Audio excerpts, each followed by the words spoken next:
Welcome to episode 23 of Wow. Transmission, which, I mean, that's like how many months worth? How long? I lost sense of how long we've been doing this. If it's 23 days, that's not even counting weekends. Right. That's 5 weeks.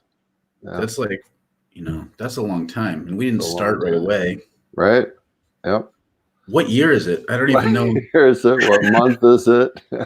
I can no longer discern the passing of time. Absolutely. Which is a segue. But I guess we should introduce ourselves, especially since it's a Monday. There we go. For those who haven't listened in before, this is the Transmission vidcast. I don't even know what you call it. But this is the joint production of the Center for Prophetic Imagination, of which I am the director, and of the Minnesota Institute of Contemplation and Healing, which is this guy's organization. Yeah. Daniel Wolpert. So great to be with you. Morning, Kathleen. I love the way Kathleen always says good morning to us. That makes me feel good. Usually the first. Yep. Yeah. So, yes, and it's spring is really kind of happening. Minnesota, it's actually sprung. It's going to be in this above 70, which is, the first time it's really above 70 in a non-flukish manner. It's kind of the beginning of spring. Yeah, it's becoming green. There's some flowers starting to be out. Mm-hmm. Oh, hey, Connie. Hi, Bert. Bart's here. All right. So today we're talking about discernment, and I thought we could lay out some terms a little bit first and then talk about how we're approaching this. What does that mean? Discernment kind of has at least two basic kind of meanings. One is just the ability to think and make decisions. So if you say you're discerning in the context of wine, it means that you have a thoughtful and developed palate. So it's about choices. And so in that sense, like if we're talking about the pandemic, the ability to understand what's going on and make rational choices, which maybe I'll talk about Hannah Arendt and some of that later. But then there's also this more coming from the contemplative and spiritual traditions of discernment between spirits, or you might say discernment is the ability to observe and be present to things non-judgmentally, so that you can then see where the spirit is present and then act accordingly, right? Yeah. So, other language for that, again, in the Christian tradition, people talk about trying to have a sense of what is God up to, right? As I like to say, God has one annoying quality, which is invisibility. And so, what is God up to? Where is God's Spirit moving, working? And again, this is can be an individual thing. So where is God working in my life? But then it's also a communal thing and a global thing. What's going on, right? So this is a very old, very well-developed kind of thing. And one of the things that's important to realize, again, from the Christian contemplative point of view, is that discernment is about choosing between the good. All right, so sometimes we think about it as being like between bad or good choices. And that's actually not what Christian discernment is about. The Christian discernment tradition assumes that you don't do bad things, right? So, but what it does recognize is that there's lots of good things to do, and lots of good ways to go about life, lots of good ways to be of help, lots of good ways to, be a person in the world. But in a particular situation and in a particular place and time, what is the good thing that is most life-giving for me, for my community, for the wider world? Yeah, and this is where I think I was thinking about this this morning. From one perspective, it is hard to make choices right now because it seems like we're confined. We have less control over our lives during this pandemic. But to me, it provides in some way an opportunity for discernment, because part of the way I think about discernment is, I tell people this all the time, that I'm 99% deterministic. There's very little choice that we actually have. And so the overabundance of kind of superficial choices in a consumer society give us the illusion that we are making meaningful choices all the time, when most of them are not meaningful. Mm-hmm. So if you pare a lot of that away to the point where you feel like you don't have many choices, then it actually allows you to actually focus in on discernment so that you're able to notice more clearly what's going on, and then your choices can be meaningful. Right. Right. So this allows that 1%. So if I'm 99% deterministic, 1%, I believe the Spirit opens possibility where we can actually make real choice. Yeah. Yeah. And then on a wider scale, the pandemic is presenting us with a lot of really interesting observations about the choices that we're going to make going forward. Right. That's right. So a lot of people, for example, have noted that pollution around the world has rapidly and dramatically decreased. Pollution in the air, pollution in the water. A friend of ours is Colombian, and she has been talking to her friends in Colombia, and apparently there's a main river that flows through Medellin that, for years has been incredibly polluted, brown, stinky, smelly, all of this. She said that in 5 weeks, that river is now completely clear, and there's fish back in the river that have not been there for decades. Mhm. Right? Los Angeles, my hometown, you can see the mountains every day. It's beautiful. It's clear. One of the paradoxical things in China, people talking about the fact that the pandemic will save more lives from air pollution, from air quality getting better than have been killed by the virus. Mhm. So, as we talk about going back to normal, we're now presented with these really interesting choices. Like, what does normal mean? Maybe we want to design a society with less pollution. Yeah, so there's all kinds of different things to look at from this discernment perspective. Yeah, and to me, this isn't. In some ways, that seems straightforward, but in our society, we know it's really not, because Oh, no. let's just lay out why discernment is actually difficult. Yes. One, we all like this. Here, I'm going to get into Hannah Arendt. So we're doing a film group right now, and we watched the film about her life during the time of the Eichmann trials. She's most controversially known for that controversial book, but she talks about there and elsewhere that like Eichmann, who is the architect in some ways of the concentration camps, she didn't think that he was particularly evil. He was particularly thoughtless and clueless. And so, Right. whether you agree with that or not, the assumption is that he internalized so much of the Nazi cliches that even without intending to do evil, he did evil because he was functioning as an object, as a cog in a machine. And people say this about Trump all the time, by the way, that we go back and forth. Is he a maniacal genius, or is he just a big old dumb cog who regurgitates stupid cliches? Right. Or is there something? We are bombarded with these things that make it hard for us to have creative thoughts. And so right now in this, like, part of the pull to go back to normal is right now those thoughts don't make as much sense. Right. Yeah. And so we want to go back to normal so things make sense again. That we want to get rid of the cognitive dissonance that this pandemic is causing. Right. And that sense, is our habituation to the machine, right? Yeah. So that, we've talked about this a lot, right? This issue of worldview, this issue of what are the habits that we have adopted. And so, the great teachers about discernment have all said that the thing that makes discernment hard is that we are trapped in these habitual patterns, and that's what we see and that's what we do. And that if God is doing something else, and again, if you don't like God, you can just say that which is life-giving or that which you think is good or best for the world or enlightened.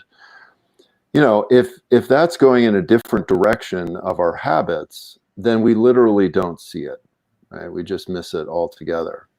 And so that discernment is taken from this point of view of what is called being dispassionate, or being spiritually indifferent, right? That we have to cultivate this openness of, and you've said this phrase several times, this paying attention, right? How do we pay attention to the things that are life-giving and the things that are death-dealing?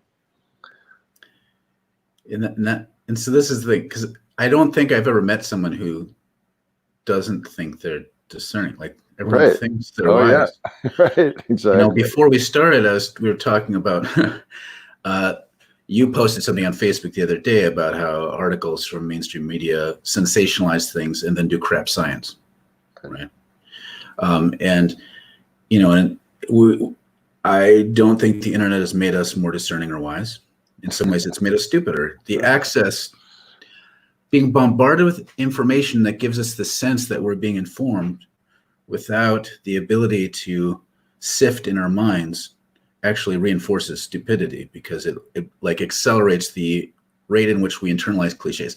This is part of what Jacques Ellul's book about the technological society, or on propaganda, talks about this, that in his estimation, in Western society, the more educated you are, the more likely you are to be susceptible to propaganda, which is counterintuitive.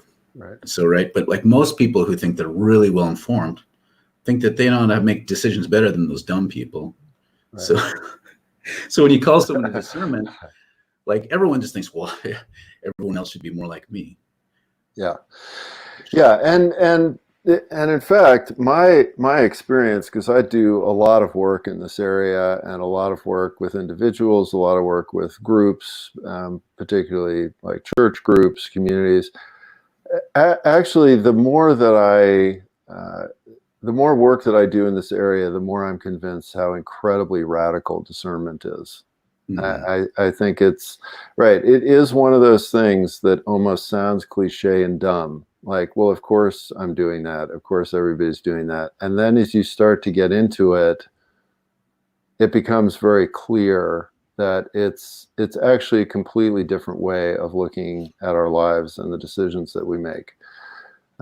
Because suddenly we have to be open to the fact that if I'm acting 100% out of habit, how do I even find the different way of doing things? Right? And again, I mean, we see this going on right now in the wider discussion. I mean, the assumption of getting back to normal of almost everybody in our society is, we're going to ramp up the factories again. We're going to ramp up the litter producing machines. We're going to ramp up consumerism. We're going to ramp up consumption, excretion, existence, that we also know is causing global warming and, in fact, creating situations like the pandemic. But everybody's like, yeah, we're just going to go right back to doing it.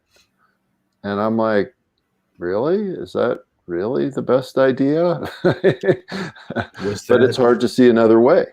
Was that life-giving? Yeah, was that life-giving? This is the practice. So just a plug. So at 8:00 Central Time, we've been going through the Examine, which is the Ignatian practice of, there's different ways of doing it, but we look at consolation and desolation. When did you experience life and death, right? And those ideas, again, this is where it gets tricky. Consolation doesn't mean high points or fun, and desolation doesn't mean low points or unfun, right? What gives life, it can, but it doesn't have to be. Right. Like, so when you grieve over something or lament, there can be a profound sense of life and connection with the Spirit of God in that. Mm-hmm. And if you're in some sort of Bacchanalian drug fest where you lose your sense of consciousness, it may have been fun, but it maybe wasn't life-giving. I don't want to judge. Maybe those Bacchanalian drug fests could be life-giving, but you know what I mean. But we judge these things kind of with a superficial way of judging all the time. Discernment calls you to a deeper judgment. Right. That deeper reflection. And so I'm going to pause and just invite folks to jump on here. Please share your comments, questions, reflections. To me, that's always kind of the best part of this. We get some really good, thoughtful comments. Sometimes I think it's good to give an example. So I'm going to give an example of the challenge of this. So, in the church world, one of the classic things that everybody has been seeing for years, right, is that the traditional mainline church is dying, right? I mean, it's people aren't coming, young people aren't interested, communities are down, churches are closing all the time, right? And for years, many of these places have resisted all kinds of suggestions about changing, right? Maybe do some online stuff, maybe do your worship in different ways, maybe don't preach a sermon, have a discussion, right? Tons of different suggestions. And for the vast majority of these communities, the response to that has been no, right? We don't do that, right? That's right. It's not our way. That's not our habit. If you're not getting out of bed and getting into the pew at 10 o'clock in the morning, it's not real church. This is what we do. Mm-hmm. Now the pandemic hits, and all these people are forced to do all these different things that they've been resisting, some literally for decades. And the responses are hilarious, right? Absolutely hilarious, right? I'm talking to pastors all over the country who are like, oh my gosh, I've doubled my worship attendance. Like, oh my gosh, it's actually great to sit here in my living room and do this sermon discussion with my fellow pastors instead of just getting up and lecturing to people for 10, 20 minutes, right? Like all of this interesting, life-giving activity is happening. And they're noticing all of these new things, all of this energy, all of this excitement. Now, if the pandemic had hit, they never would have done all this stuff, right? They never would have done all this stuff. Even though what they were seeing was that business as usual was not life-giving. But it's a habit, so we're not paying attention to that. Now that they've been forced, suddenly it's like, wow, all this stuff is really interesting. And so that's a great example of how, when you're forced to make the change, you can see how you have in fact not been discerning all along. That's right. Here's a great comment and question from Connie, which continues things really well. Connie writes, discernment by definition should not lead us backward, but forward into new life-giving ways of living. How can we choose to move backward after this experience? Because it's new is unpleasant. Yeah. And scary. I mean, that's the other thing. It's when the more I do discernment, the more precarious it can feel. Right. Like that's because it's causing a certain kind of death of an old and safe and comfortable way of doing things. Mm-hmm. I mean, that's what cliches are. Cliches are incredibly comfortable. Yeah. Habits, intellectual habits are part of the reason I think a lot of people will go back to the way things were is because it's predictable. But then this is the other thing. You're pointing out there's things that are life-giving. In the midst of some of these different pastors I've seen they're saying like, well, once this pandemic's over, people will be so hungry for human contact that they'll come rushing back to the churches and we'll have a revival. I'm like, which is an incredibly non-discerning statement because most people in church experience are there. It's a one-way communication of which they have no part. Like they're sitting there receiving something, and actually this Zoom stuff, like I don't think it's as good as a real life conversation. Oh. But it's more dialogical than many Right. people have been able to experience in church. And so just this naive assumption that the way you were doing it before was community. See, that's a cliche that church automatically is community. For most people, church is not a community. That's why it's dying. Right. Yeah. I mean, this is, Connie's, your question gets to a really important thing for us to recognize and understand about ourselves and our human condition. And the premier kind of allegory of this, right, is Gollum and the ring. Mm-hmm. I mean, the ring is precious to Gollum, and the ring is killing him, right? I mean, he was this cute little hobbit, and now he's this grotesque figure hiding in a cave, mumbling to himself. And Our habitual patterns, even the ones that are killing us, are precious to us, and we hold on to them, Hmm. and we want to go back to them, right? And yeah, and Mark, I mean, your comment about discernment is absolutely right on. It really is adjusting to living life in this radically open way, where most of my sense is a sense of uncertainty, Hmm. right? Because I'm really not quite sure. Sometimes the way that I put it is that God works on a need to know basis, and there's not a whole lot that we need to know. But we want to know, right? And we're not comfortable with not knowing. And so, yeah, if I've got a whole set of habits and patterns that are basically going to define my life for me, that's far more comfortable.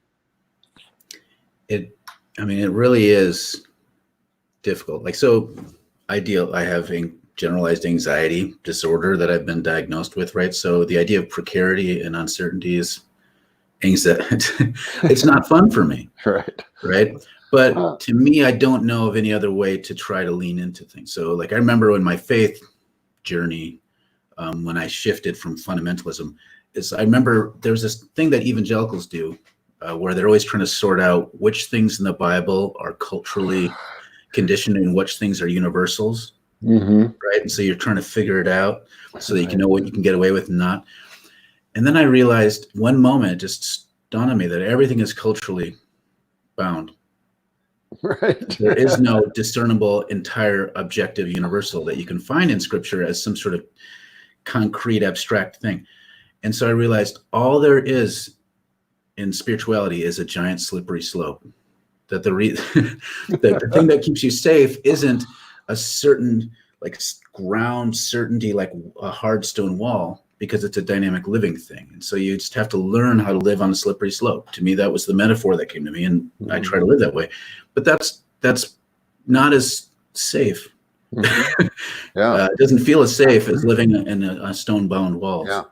Well, and so one thing, just on a very practical level, right, the gift that this pandemic is giving us is an opportunity to practice living in uncertainty, because everything is uncertain. I mean, the amount that things change from day to day is so great, Mhm. and our lack of ability to understand what's going to happen, a month from now, 2 months from now, 6 months from now. I mean, I just feel like I got no idea, right? We have no clue.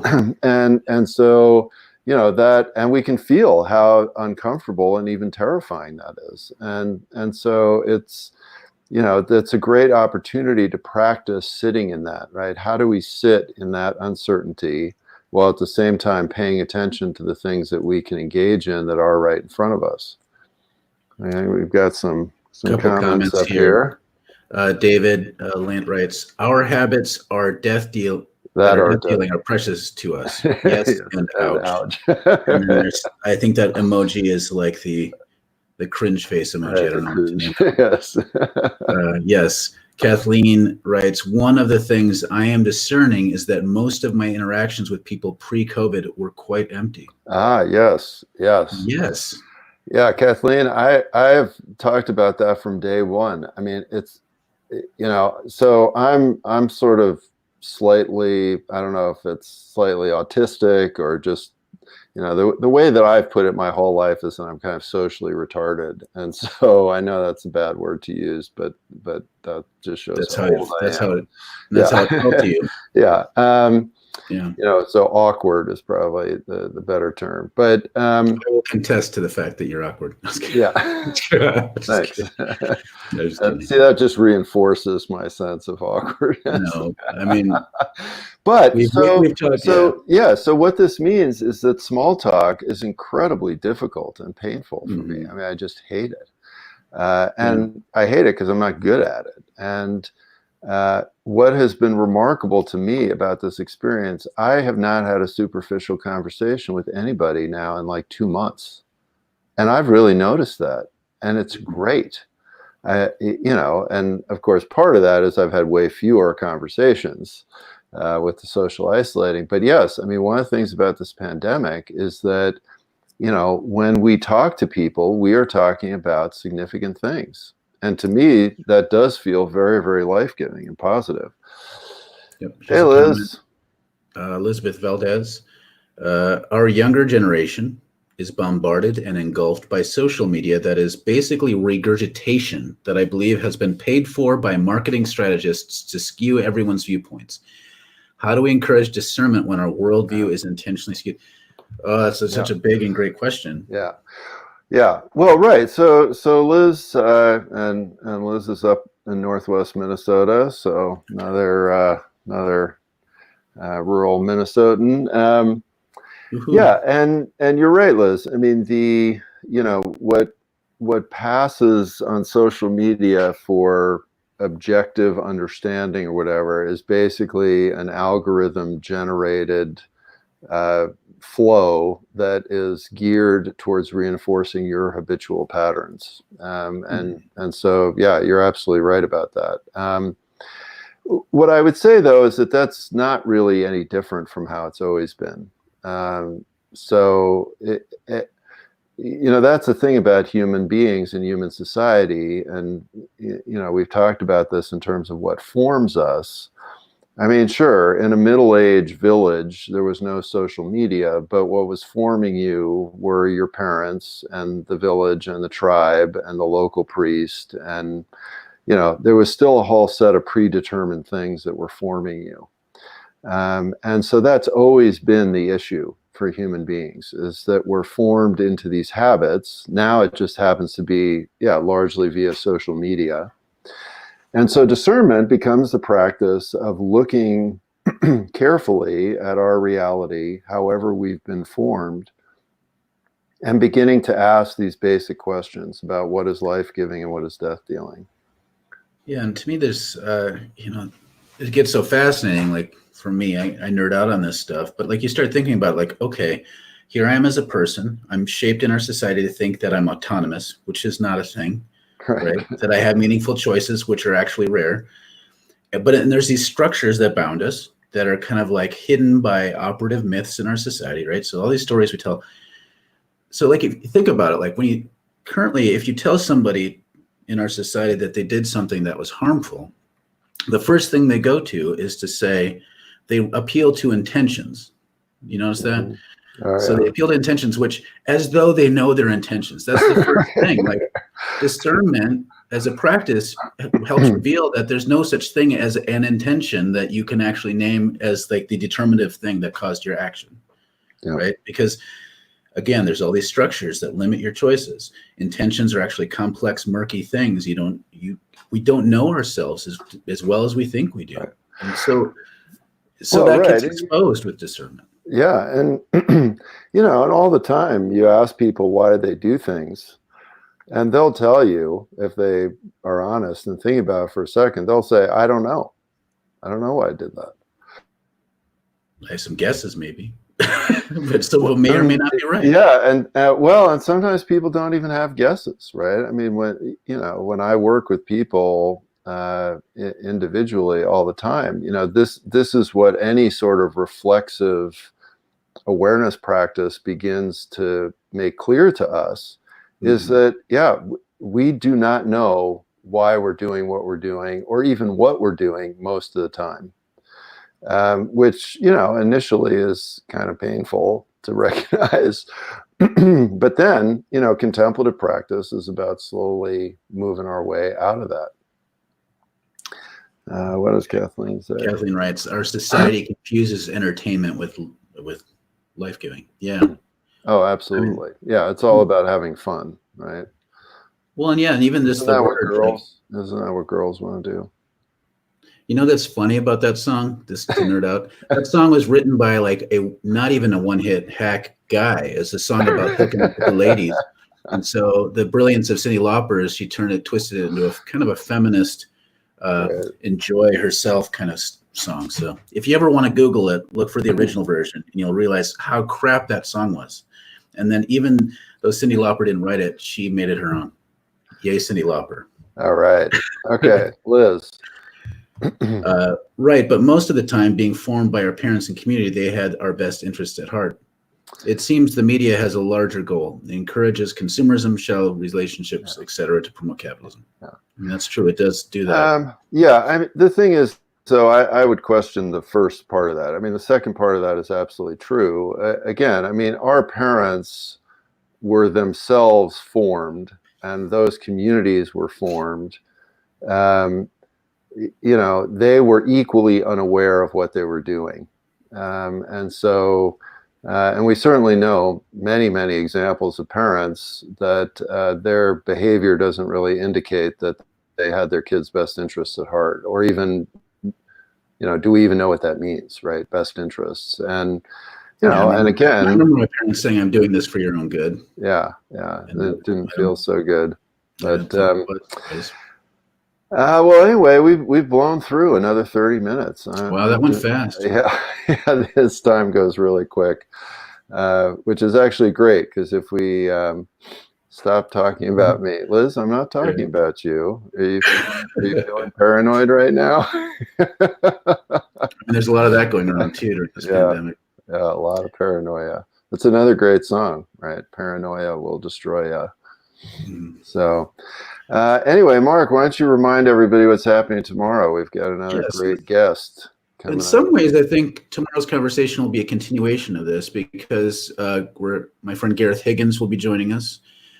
He's done a lot of things in his life, but I primarily think of him as a storyteller and someone who looks at the stories we tell ourselves and how that helps us relate with the world.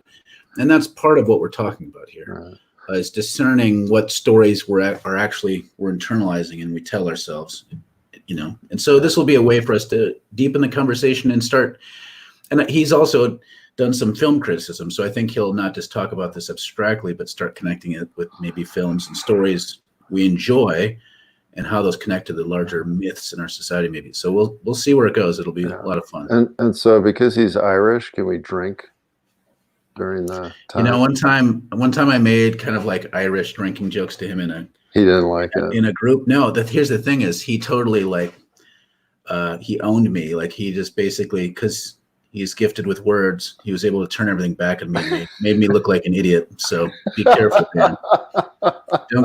Don't go to the easy like Irish stereotype jokes, because he's really good with words and he'll make you feel like an idiot, which actually did happen to me. Yeah. All right. Hey, Mary, welcome. Faith, thank you. It's always great to get to know who's on here. And so have a great, safe day, and begin to pay attention. What is life giving for you? And it helps by slowing down. This is part of the gift too. For many of us are able to at least take a little bit more time to slow down, and that can be a gift. All right. See ya.